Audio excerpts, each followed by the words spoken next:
Hello student, तो देखिए कि दोस्तों हमने पार्ट फर्स्ट में 10 क्वेश्चन कर लिया था।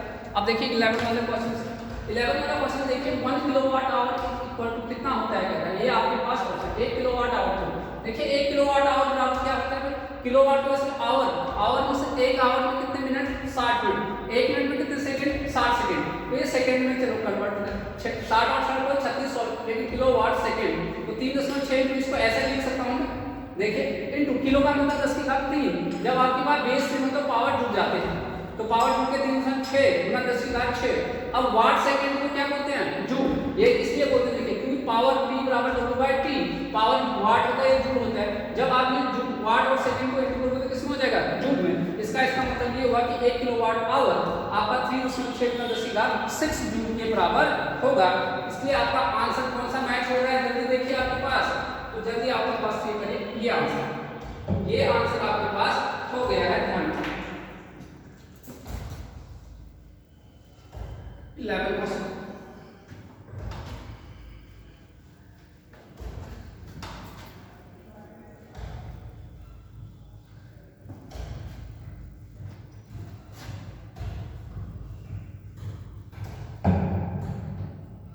क्वेश्चन नंबर 12 देखिए, question number 12, the RMS value of n, value of a sinusoidal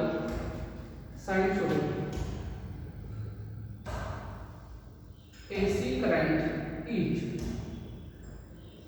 equal to AC current equal to its value at an angle of option number A देखिए 90 degree, option number B देखिए 60 degree, सी देखिए 30 degree, D देखिए 45। ये आपके पास। तो देखिए question आपको समझने में क्या पूछा जा रहा है। क्वेश्चन देखिए आपको क्या पूछा जा रहा है, ये कह रहा है कि RMS value of sinusoidal AC का जो आरएमएस वैल्यू है वो किसके बराबर है, कह रहा है इस वैल्यू के बराबर है, कह रहा है। ये आपको कहा जा रहा है ऐसा। पहले तो देखिए आरएमएस वैल्यू ऑफ साइनसोइडल कितना होता है भाई, वी आरएमएस का मान Vm√2 मान लेते हैं ना। ये आपके पास है भाई, v आपके पास है Vm sin थीटा। तो इसका आरएमएस वैल्यू क्या होता है, ये होता है। अब देखिए ये कह रहा है कि आपके पास जो ये आरएमएस वैल्यू इक्वल टू इस वैल्यू, जो आपका आरएमएस वैल्यू है वो आपका इसके बराबर आएगा, कह रहा है इसके बराबर कब होगा, ये पूछा जा रहा है। तो आरएमएस वैल्यू जो इसका वैल्यू है, इसके आरएमएस वैल्यू इसके बराबर कब आएगा। तो अगर इसका आरएमएस वैल्यू इसके बराबर तो कब आएगा, अगर थीटा 0 रखोगे तो कितना आएगा, इसका जो है आरएमएस मान तो 0 आएगा। अगर इसका 30 रखोगे, 30 को तो Vm/2 आएगा। अगर यहाँ पर 45 रखो तो sin 45 का मतलब क्या होता है 1/2। तो आपके पास ये हो गया एट थीटा बराबर 45, ये क्या हो गया Vm/2, क्योंकि sin 45 का मान आपका होता है 1/2। तो देखिए RMS value of equal to इस वैल्यू, देखिए आरएमएस वैल्यू जो ये था ये इसके बराबर है, इसके वैल्यू के बराबर है। कब आया, जब थीटा कितना था 45 डिग्री। इसका मतलब सही आंसर क्या हो गया 45 डिग्री। तो 45 डिग्री पर ही आपका जो है इसका आरएमएस वैल्यू इसके वैल्यू के बराबर होगा, ये पूछ रहा है। तो इसका मतलब ये हुआ कब 45। तो डी ऑप्शन इसका सही हो गया। Question number 33, sorry question number 13, question number 13,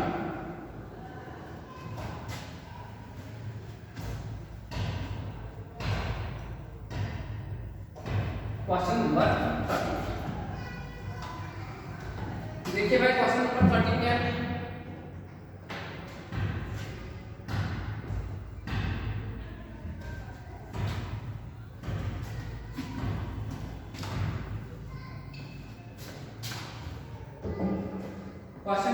13 in a generator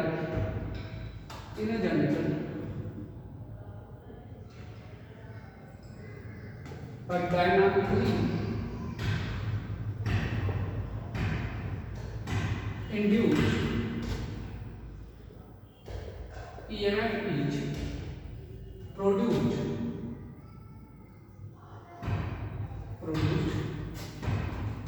according to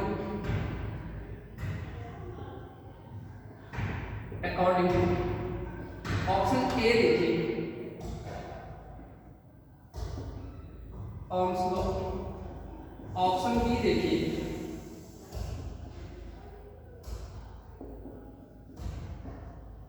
Kirchhoff's law, option C देखिए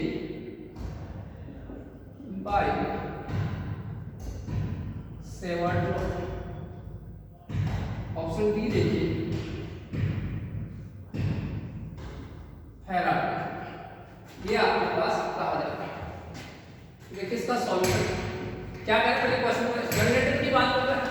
dynamically induced EMF is produced accordingly. देखिए आपका जो वोल्टेज जो इंड्यूस्ड ईएमएफ का कॉन्सेप्ट होता है उसको निकाला जाता है किससे, फैराडे के लॉ से निकाला जाता है। आपके पास फैराडे लॉ आपके पास दो टाइप के इंड्यूस्ड ईएमएफ बताता है, एक स्टैटिक ईएमएफ बताता है। स्टैटिक ईएमएफ वो होता है जहां पर आपका कंडक्टर मूव नहीं करता। आपको कितना बार पढ़ा गया मशीन में, सब क्वेश्चन नोट से बाहर नहीं आए, सारे क्वेश्चन नोट्स में आपके पास सब कराया है एक एक करके। तो देखिए जब आपका कंडक्टर मूव नहीं कर रहा है तो वहां पर होता है स्टैटिक ईएमएफ। तो आप भी बताओ स्टैटिक कौन सा होता है मशीन जहां पर आपका कंडक्टर मूव नहीं करता है, ट्रांसफार्मर। तो ट्रांसफार्मर में आपका स्टैटिक ईएमएफ आता है, आपके पास आता है नहीं आता है, E बराबर क्या करते हो N dϕ/dt। ये आ रहा है आपका मैग्नीट्यूड फैराडे लॉ से, ये प्रोपोर्शनल होता है ये आपके पास ये, ठीक।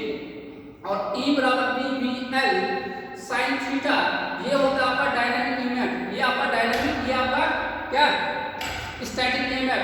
देखिए ये आपका ट्रांसफार्मर में होगा और ये कहां होगा, अन्य मशीन में जहां रोटेट करते होंगे। ये कितने बार पढ़ाया गया आपको क्लास में, हर चीज एक एक चीज क्लास सिस्टम नोट से आया है, कहीं भी एक क्वेश्चन एक ही नोट से बाहर आया आपके पास। तो इसका मतलब ये हुआ कि फैराडे लॉ के द्वारा ही हम जो है इंड्यूस्ड ईएमएफ की वैल्यू को निकालते हैं। वो अलग बात है कि E बराबर ये स्टैटिक ईएमएफ निकालते हैं, ये भी फैराडे लॉ से और ये भी फैराडे लॉ से निकालते हैं। क्लास में डेरिवेशन तक कराया गया आपके पास।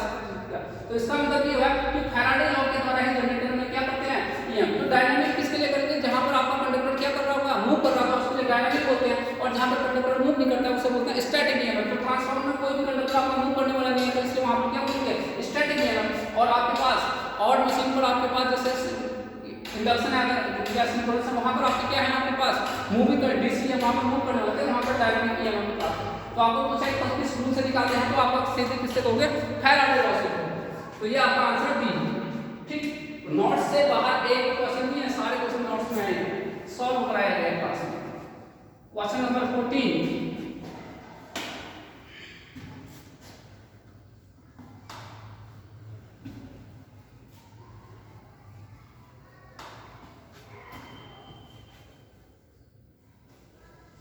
Question number 14,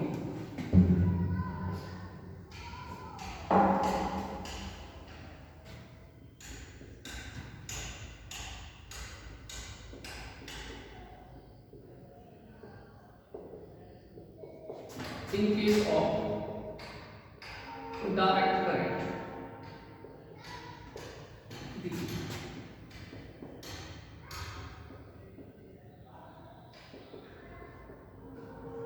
current flows in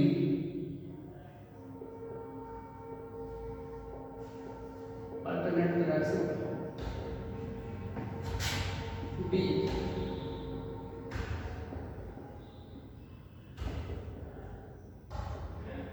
in both directions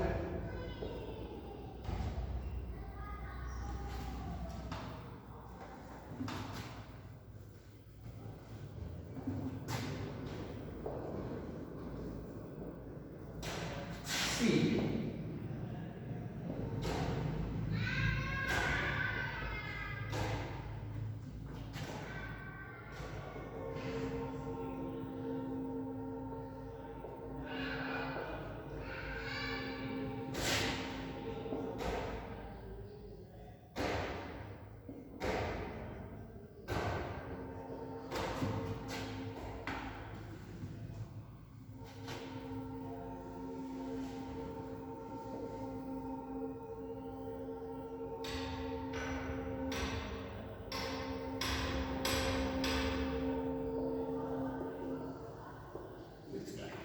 ये यूपीपीसीएल में भी पूछा गया था, उत्तर प्रदेश पावर कॉर्पोरेशन में यही क्वेश्चन पूछा गया था। ये कह रहे हैं in case of direct current DC current में क्या होता है, कह रहे हैं। ये देखिए आपके पास ये होता है आपके पास एसी करंट, ये इसे आप एसी कहोगे, और ये आपके पास होता है डीसी, ये आपका डीसी होता है।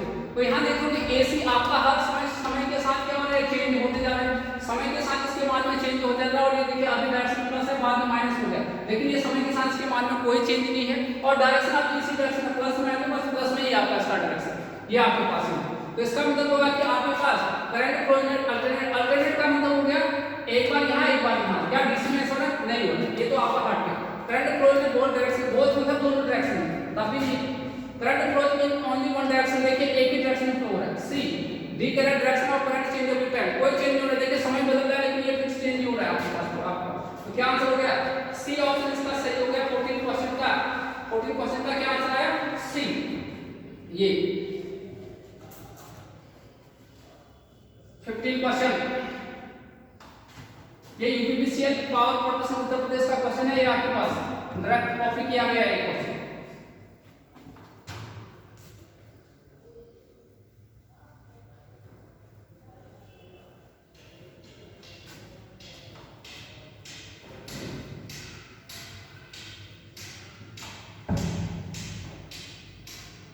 Question number 15,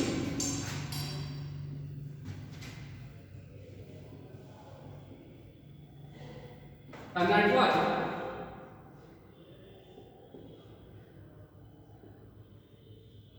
that contains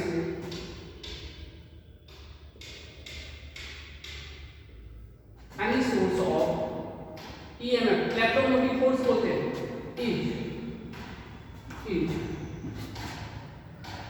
is known as, A option दिया है linear network, B passive network, C active network, D आपके पास। इतना आसान क्वेश्चन पूछे network that contains any source of EMF, जो होता है उसे क्या कहते हैं कि कोई नेटवर्क में अगर जो है वोल्टेज सोर्स है अगर आपके पास ईएमएफ से वोल्टेज की बात अगर हो तो उसे कैसा नेटवर्क कहते हैं, उसको आपको क्या कहेंगे, लीनियर कहेंगे, पैसिव कहेंगे, एक्टिव कहेंगे, इनमें से कोई भी नहीं कहेंगे। देखिए लीनियर होने के लिए आपके पास सुपरपोजिशन थ्योरम का होना जरूरी है, सुपरपोजिशन और होमोजेनिटी का होना बहुत ही जरूरी है लीनियर होने के लिए। यहाँ पर कहीं पर भी ये नहीं कहा कि सुपरपोजिशन और होमोजेनिटी फॉलो कर रहा है तो लीनियर तो नहीं हो सकता।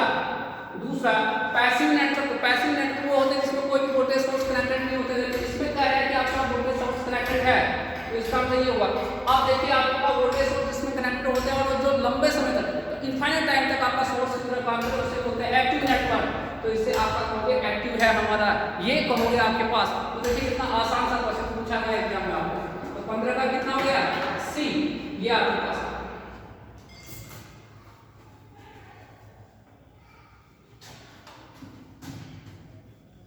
नेक्स्ट देखिए question number 16, question number 16,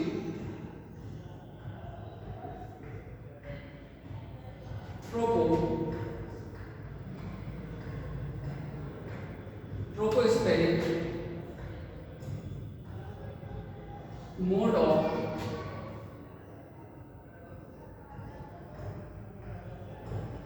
tropospheric mode of propagation is used. A option, B,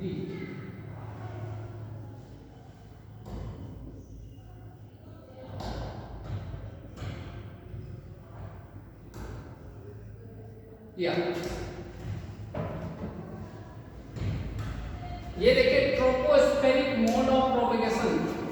tropospheric का मतलब होता है सौर मंडल, जब आपका प्रोपेगेट प्रसारण कर रहे होगे तो उसका यूज किसमें करते हैं, कह रहे हैं इसका मतलब है वेरी हाई, इसका मतलब है वेरी हाई फ्रीक्वेंसी, फ्रीक्वेंसी ये होता है। इसका मतलब होता है वेरी लो फ्रीक्वेंसी, इसका मतलब है हाई फ्रीक्वेंसी, और इसका मतलब है सुपर हाई, हाई से भी वेरी हाई से ऊपर, सुपर हाई फ्रीक्वेंसी। ये तो इनके फुल फॉर्म हो गए, ये इनके फुल फॉर्म हो गए। तो कहाँ पे यूज करते हैं ट्रोपोस्फेरिक मोड ऑफ प्रोपेगेशन का यूज आपका यहाँ पर करते हैं। देखिए ultra high frequency, ultra high frequency मतलब बहुत ही हाई फ्रीक्वेंसी, तो बहुत ही हाई फ्रीक्वेंसी कौन सा है? सुपर, इसका मतलब होता है अल्ट्रा, बहुत ज्यादा हाई फ्रीक्वेंसी, हाई फ्रीक्वेंसी यहाँ पे यूज किया जाता है। तो बहुत हाई फ्रीक्वेंसी कौन सा आपका? सुपर हाई फ्रीक्वेंसी कहें या अल्ट्रा हाई फ्रीक्वेंसी, यहाँ पर आपका यूज किया जाता है ट्रोपोस्फेरिक मोड ऑफ प्रोपेगेशन का आपका यूज किया जाता है। ठीक है भाई, इतनी बात आपको क्लियर होना चाहिए। क्वेश्चन 17 देखिए,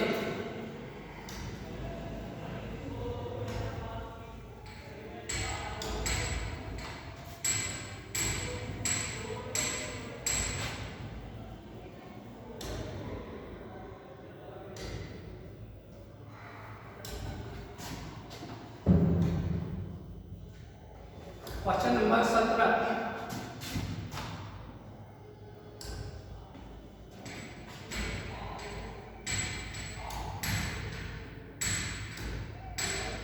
the internal rank of 8051 micro controller etch, A option दिया है 128 बाइट्स, बी ऑप्शन बिल्कुल डाटा वाले क्वेश्चन आपको याद करना, कोई रीजन नहीं, कोई लॉजिक नहीं, बी ऑप्शन ये आपके पास कह रहे हैं कि आपके पास 8051 माइक्रो कंट्रोलर है, तो उसका इंटरनल रैम कितना होता है ये पूछ रहा है आपके पास, ये पूछ रहा है आपके पास। तो इसका रैम होता है इसका 128 बाइट्स होता है। और अगर यही आपका रोम पूछता है, रैंडम एक्सेस मेमोरी बोलते हैं इसे, रीड ओनली मेमोरी बोलते हैं। अगर रोम पूछता है तो रोम आपका 4 किलो बाइट से होता है। ध्यान रखिए, तो यहाँ पर पूछा क्या है आपके पास? रैम पूछा है, इसका कितना है इंटरनल आपके पास? रैम, रैंडम एक्सेस मेमोरी बोलते हैं इसको, बोलते हैं रैंडम एक्सेस मेमोरी, और इसे बोलते हैं read only memory, read only memory ये बोला जाता है। तो यहाँ पर आपको रैम पूछे तो रैम के 128 बाइट्स का होता है। अगर यहाँ पर आपको रोम पूछता तो आपका 4 किलो बाइट होता है, तो आपका आंसर हो गया। ठीक, आप नोट करिए भाई, नेक्स्ट एग्जाम में आपके पास देखिए आपको आइडिया रहना चाहिए। 17 question,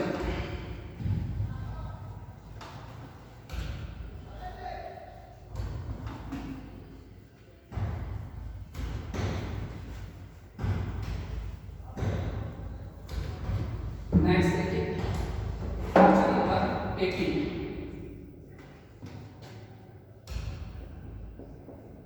total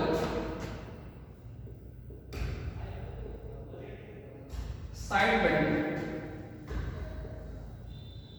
power is what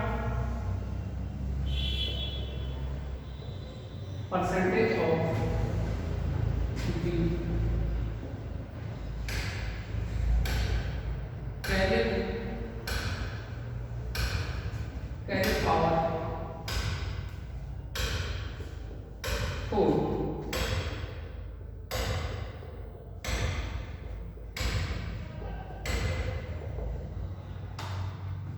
modulation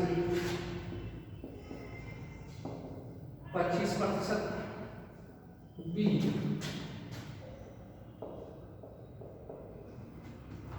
C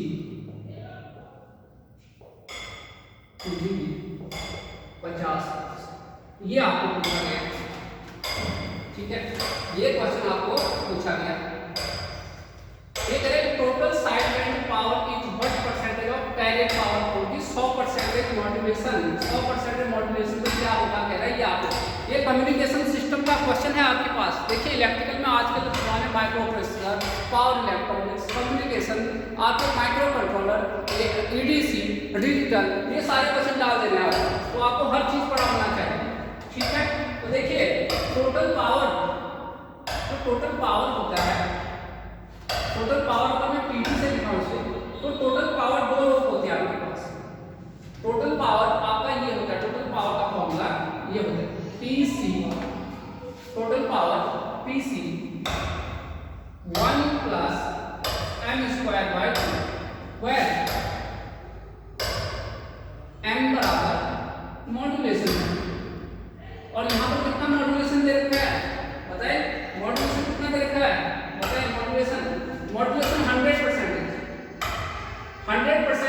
percentage को हटाओगे तो कितना आएगा, परसेंटेज को हटाने के लिए 100, तो ये कैंसिल हो गया तो कितना आ गया 1, कि आपका मॉड्यूलेशन आपका 1 है। हाँ, ये तो हो गया आपके पास। अगेन टोटल पावर बराबर, टोटल पावर बराबर, दो प्रकार के पावर रहते हैं, एक को बोलते हैं कैरियर पावर और दूसरे को बोला जाता है total side band power. Total side band power, ये total carrier power, total side band power या टोटल। ठीक है, यहां जगह नहीं तो टोटल लिख देते, ये आपके पास। अब तुलना करिए आपके पास, यहां पे जरा देखिए, इसको सही ढंग से लिखिए, PC plus PC m square by 2, ये आ गया आपके पास। तो देखिए पीसी आपका जो है कैरियर पावर है और पीसी m स्क्वायर बाय 2 आपका टोटल साइड बैंड पावर है। यहां देखिए पीसी बराबर कैरियर पावर, पीसी आपका क्या है कैरियर पावर है, ध्यान रखिए। तो ये पीसी कैरियर पावर के टोटल साइड बैंड पावर क्या होगा आपके पास, ये हो गया। तो आपको जो पूछा गया total side band power is what percentage of carrier power, carrier power का कितना होगा, परसेंटेज निकाल के इसमें क्या करते हैं, ऑरिजिन वैल्यू आपके पास किसके रेस्पेक्ट में, पीसी के रेस्पेक्ट में, तो परसेंटेज के लिए कितना लिखिए ये, अब इतना लिखिए। अब देखिए अब परसेंटेज भी निकालना है, तो परसेंटेज में देखिए सो कौन सा है आपके पास टोटल, ये साइड बैंड पावर, ये है PC m square by 2 upon PC, किसके रेस्पेक्ट में, कैरियर पावर के रेस्पेक्ट में, बराबर। अब परसेंटेज में निकले 100 से भाग कर, ये देखिए PC m square by 2 PC, PC से पीसी कैंसिल हो गया, m square by 2 into 100, m square, m का मान कितना है 1 का स्क्वायर, ये देखिए m स्क्वायर इंटू 100, 1 का स्क्वायर अपॉन 2 इंटू 100 बराबर 50% इसका आंसर आ गया है। तो कितना होगा आपके पास, प्रतिशत निकालने के लिए क्या, किसका किसके रेस्पेक्ट में, side band power is what percentage, किसका परसेंटेज कह रहे हैं, कैरियर का, कैरियर के रेस्पेक्ट में निकालो, बड़ा इसमें कैरियर नीचे आ गया। और ये वाला आपका टोटल साइड बैंड पावर है, ये आपका क्या है टोटल साइड बैंड पावर, ये तो 50% इसका आंसर है। और ये क्वेश्चन है आपका कम्युनिकेशन सिस्टम से। ठीक है, इतनी बात आपको ध्यान रखनी चाहिए। नेक्स्ट नोट कर लीजिए भाई,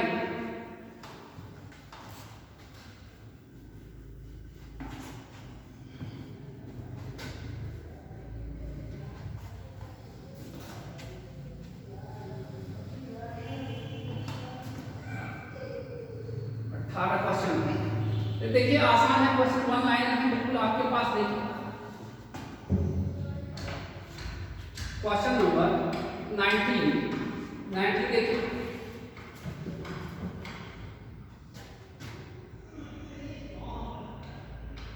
a Zener diode is, a Zener diode is, sorry कितनी है बल्कि सिर्फ कितना है, has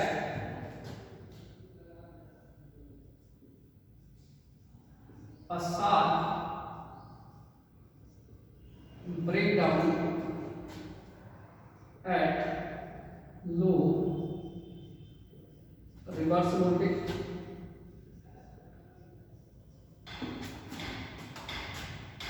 B can be used as an amplifier, C has a high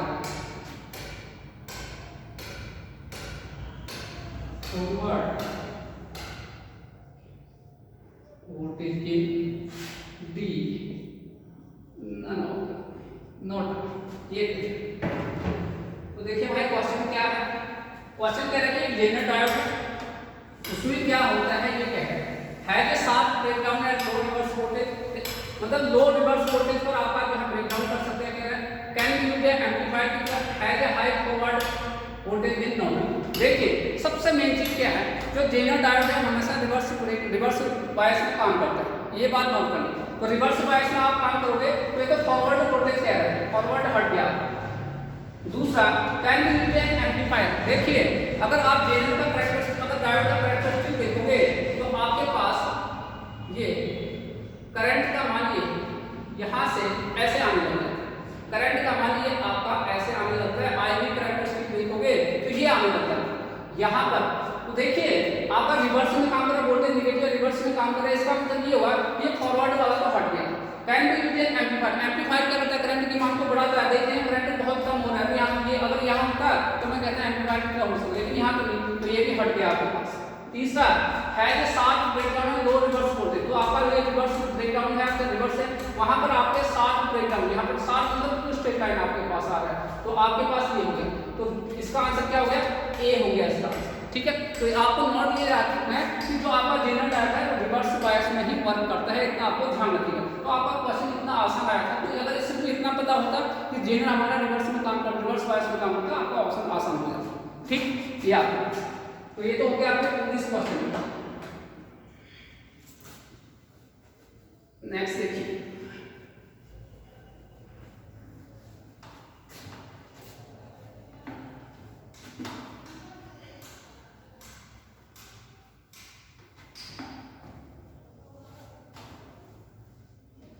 question number 20।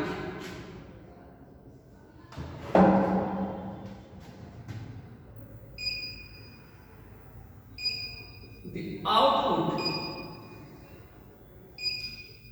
voltage of IC 7808 is A देखिए 6 वोल्ट, B देखिए 12 वोल्ट, C देखिए 8 volt और D देखिए 4 वोल्ट। आगे बहुत ही आसान सा क्वेश्चन, आपको पूछ रहा है आउटपुट वोल्टेज ऑफ IC 7808, इस सीरीज का क्या होगा ये। तो देखिए जिस सीरीज पर आपके पास कौन सा सीरीज है, 808 वाला है आपके पास, तो 8 आ रहा है आपके पास, तो जितना आपके पास जहां पर एंड होता है जिस सीरीज का होता है वही वोल्टेज आपके पास रहता है, तो इसका मतलब कितना होगा 8 वोल्ट। अगर सिर्फ आपको इतना भी पता होता है कि जिस सीरीज का होता है उसी का वोल्टेज रहता है तो आप सीधे आंसर दे सकते हैं। तो सी ऑप्शन इसका होगा कितना 8, ठीक। तो ये तो हो गया आपके पास पार्ट 2, पहले पार्ट में 10 क्वेश्चन, सेकंड में भी आपने 10 क्वेश्चन कर लिए। थैंक यू दोस्तों।